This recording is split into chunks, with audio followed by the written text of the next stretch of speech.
Already? Oh, hell no! Well, if you thought I already did my Gem Summon Challenge, well, you're wrong. These are my three Pharas that I already have in my roster. Well, the first time that Gastille came out, I was trying to pull for Gastille. I didn't actually get Gastille. Instead, what I did was I got three Pharas. And, well, considering that the Gem Summon Challenge is on, I thought I would show this first and then show you guys what's gonna happen. Because I'm pretty sure, as a conspiracy theorist now for Empires and Puzzles, there is a 52.375% chance that if I do this Gem Summon Challenge right now, I will pick up a fourth Farah. You don't believe me? Let's go and see what happens. Alright, so okay, I'm just gonna discard this right now. So the new Gem Summon Challenge is up, and as you can see here, instead of only requiring 30 heroes, it now only you can now get the free 5-star hero by only doing 20 gem pulls for heroes. And of course you can see here it's only for I think most of the portals except for the daily summons and the mystic summons. So if there was I'm not sure if like the power up summon, if it ever shows up during this time for the Gem Summon Challenge, I'm not sure whether it counts towards it. But in any case, well, this time the selection is a bit more interesting. I think it's still a very big bait because I think the main thing that you want to get out of this is Gastille for sure, right? In fact, if you are, a person who is committed to doing well in Mythic Titans, chances are you would want at least 4 Gastilles because you want to be able to use a fresh Gastille for each for every 3 flags. Considering you have 12 for Mythic Titan, you will need at least 4. Players like me right now, I'm using Gastille, my singular Gastille for all 12 of those flags, and I can tell you when it reaches like the 9th, 10, I think starting from the 9th flag itself, you can see that Gastille takes forever to fire, and it's dealing less and less damage. Well, you can't really see it, but it is there. It is pretty significant. So I think that's the main one for this, and they're introducing, I think this time it's all super elemental heroes. That means heroes that are basically from the super elemental portals, and most of these are actually pretty much outdated, except for the new costumes. I think costume Jakun makes him, look at the stat line. I mean, the stat line is pretty good.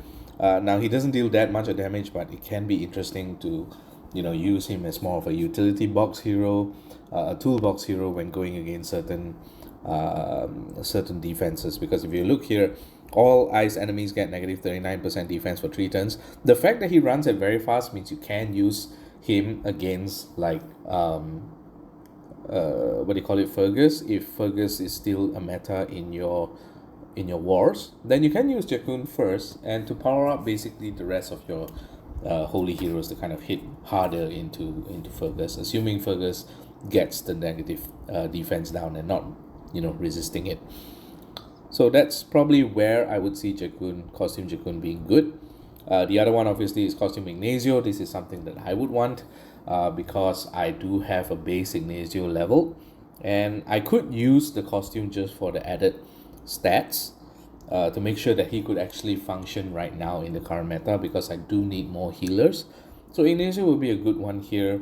There's Farah, obviously. I think a lot of people would want Farah based on how well she can hit, not just for Titans but also for cases in war. Now I have 2 Farahs maxed, as you can see. One was double limit broken, the other one was not.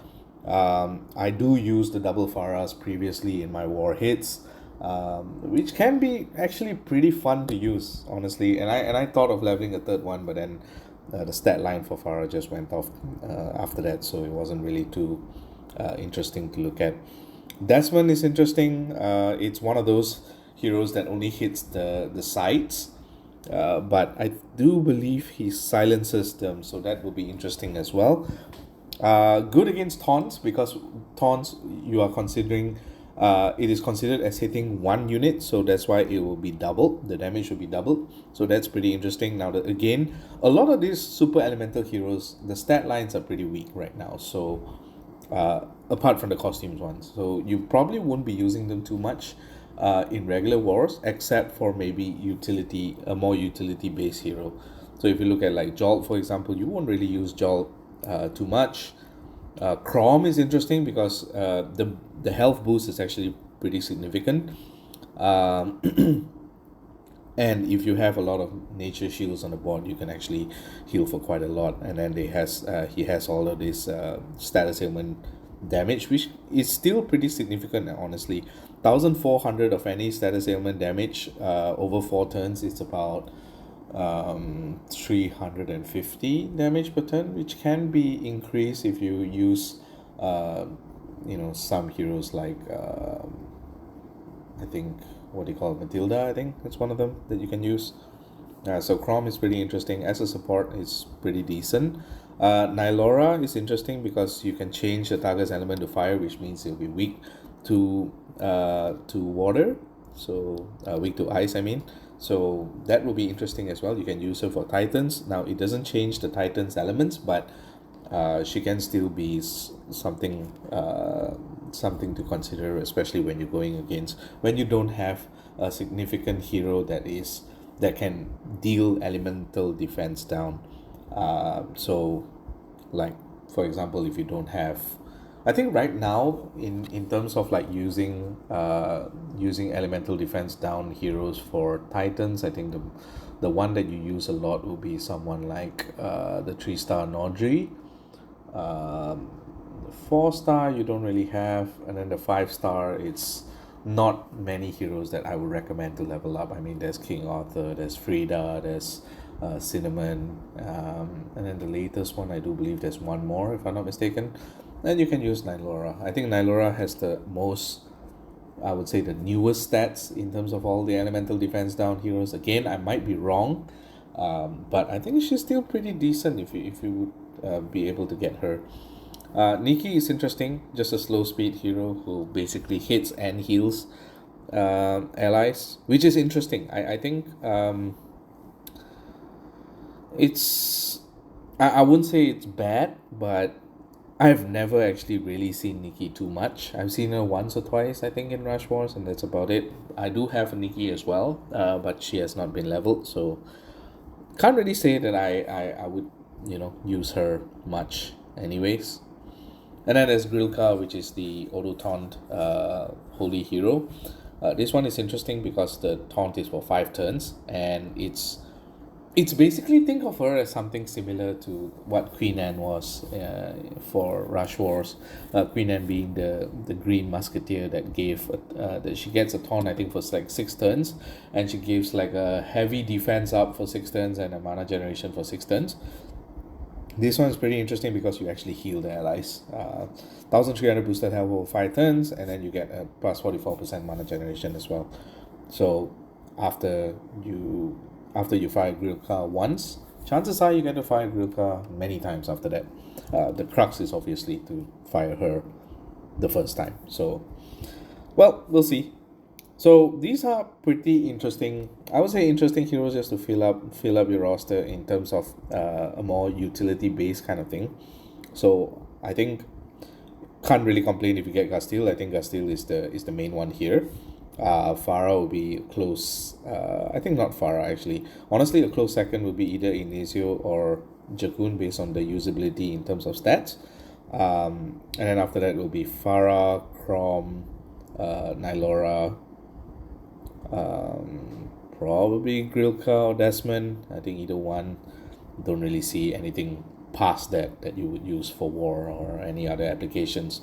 So it'll be interesting. So I am going to do my 20 pools here, and the one that I'm actually looking out for is I think this portal is potentially the best. It is the most expensive portal, but it does give the most, heroes that you could actually use right now, the relevant heroes that you can use in the meta.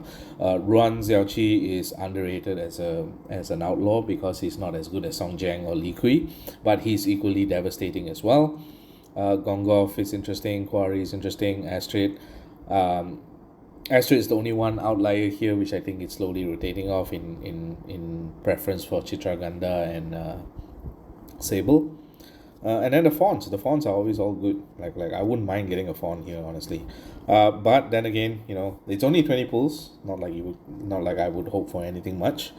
But yeah, then again, I rarely pull in this portal as well. The only thing I've gotten is like Yolanda for that case. So, hoping for something. But at the end of the day, it's just basically to get the Gem Summon Challenge out of the way, and not really hoping for anything nice here. Maybe if I keep saying that and I say like I'm not hoping for anything, I would actually get something. I don't know.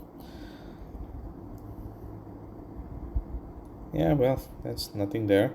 And then the last one here, I do need to keep some gems for the costume outfitter that's coming, the visiting outfitter. So I definitely won't do any more pulls after this. And it looks like my pulls are bad for this.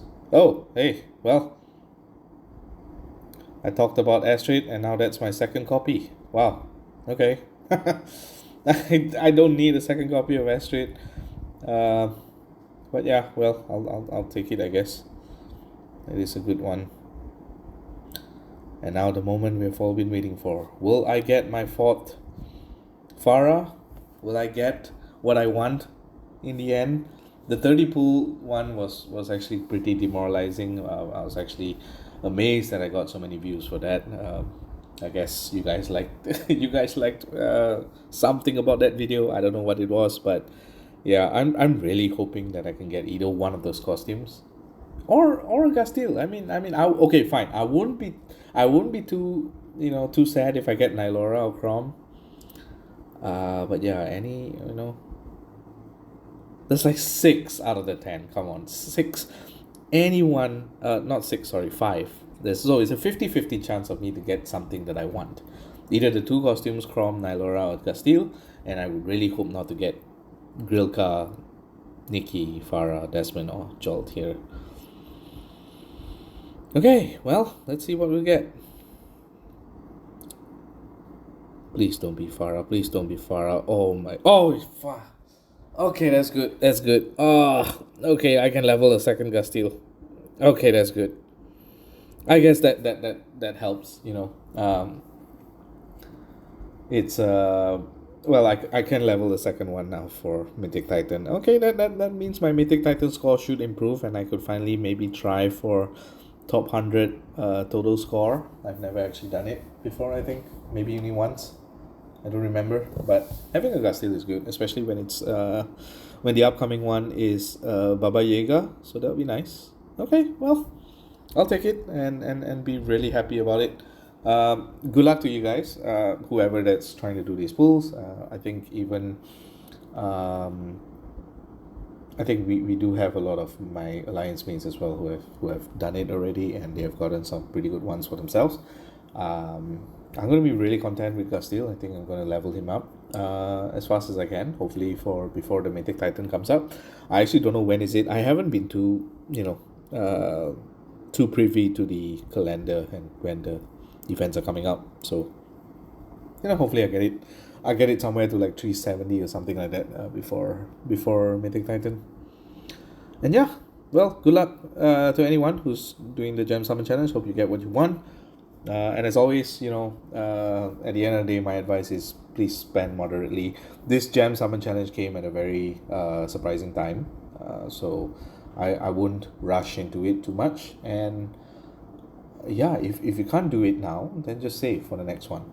At this point, I think it's going to be a recurring thing. So maybe if you're not too fancy, if you don't fancy any of the portals that are out, you might as well just try to hold off before the next Gem Summon Challenge. At the very least, you are guaranteed to get a 5-star, albeit not really one of the better ones, but who knows. So alright, I'm gonna end it right there. Thank you so much for watching. I'll catch you guys on the next video. GG.